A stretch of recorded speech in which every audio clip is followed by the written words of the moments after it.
আসসালামু আলাইকুম। দেখতে পাচ্ছেন একটা পেঁপে গাছ। আপনার ঘরের আশপাশে এইভাবে আপনি পেঁপে গাছ লাগাতে পারেন।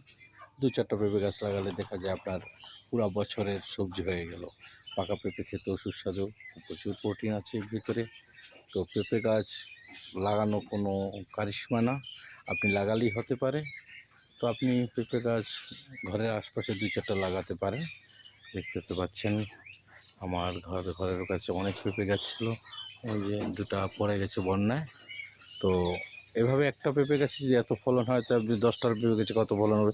আপনি আপনার ঘরের চাহিদা মিটিয়ে আবার বিক্রিও করতে পারবেন এবং পাকিয়ে খেতে পারেন। তো এভাবে সবজি বাগান ঘরের পাশে করবেন। বিশেষ করে পেঁপেটা লাগাবেন, এটা একটা খুবই সুস্বাদু আর পরিবারের জন্য খুব উপকারিতা। তো ধন্যবাদ সবাই। আমার ভিডিওটা যদি ভালো লাগে আপনারা শেয়ার করে দিবেন। আসসালামু আলাইকুম।